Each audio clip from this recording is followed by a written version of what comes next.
ay nabigo po ang ating Pinay tennis star na si Alex Ayala sa kanyang Australian Open main draw debut. Natalo siya sa kalabang Amerikanang si Alicia Parks. Ang kanya pong simula naging mainit at hindi po pina-score ni isang puntos ang kalaban sa first set. Pero hindi niya po napanatili ang momentum at bumigay sa ikalawa at ikatlong yugto. Final score, love 6, 6-3, 6-2. Dinumog ng mga Pinoy ang court 6 kung saan siya naglaro. At kahit nga po nabigo ay naglaan pa rin po siya ng oras para pirmahan ang ilang mga gamit na inaabot ng kanyang fans. Nakatakda ho namang lumaban sa doubles tournament si Ayala kasama ang Brazilian partner na si Ingrid Martins. Grabe pumalo si Alex, no? Grabe pumalo. Parang pag tinamaan ka ng bola, durog yung mukha mo. Sabi nga, nag-collapse, no? Yung second at saka third set. Napanood mo ba? Pero yung sa unang set, talaga namang nilang Bira paso. kung bira. Zero yung kalaban.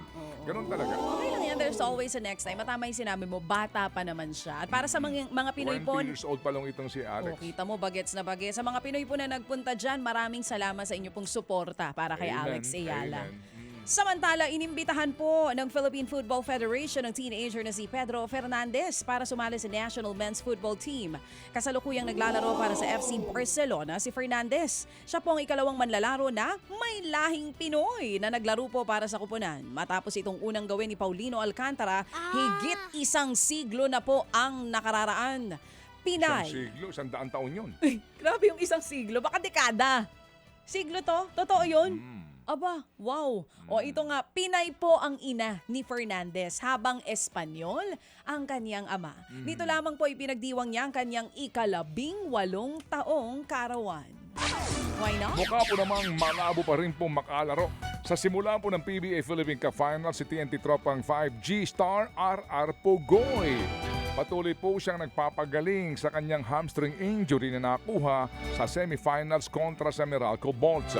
Game 4 pa lang huling naglaro si Pugoy at hindi masabi po ni head coach Chot Reyes na kung kailan siya pwede po makapaglaro. Makakalaban muli po ng TNT para nga sa titulo ang defending champions na San Miguel Beermen. Ang simula po ng Best of 7 series ay bukas na, araw ng Miyerkules sa Inares Center sa Antipolo. Opisyal na pong nagretiro sa basketball ang forward na si Jared Dillinger matapos ang halos 2 dekada na paglalaro sa PBA. Sa kanya pong mensahe, nagpasalamat si Dillinger sa sport na nagligtas daw sa kanyang buhay. Second overall pick ng 2008 draft si Dillinger na nooy talk and text tropang texters. Naglaro rin po siya para sa Meralco Bolts bago tinapos ang karera sa Barangay Ginebra, San Miguel. 9 na kampyonato ang napanalunan ni Daredevil sa PBA. Isang beses din siyang naging all-star noong taong 2009. Sa ngayon, co-host siya ng podcast na Let It Fly kasama po ang kapwa retired player na si Gabe Norwood. Samantala pa rin, pasok po ang Pilipinas sa 2026 Men's World Floorball Championship.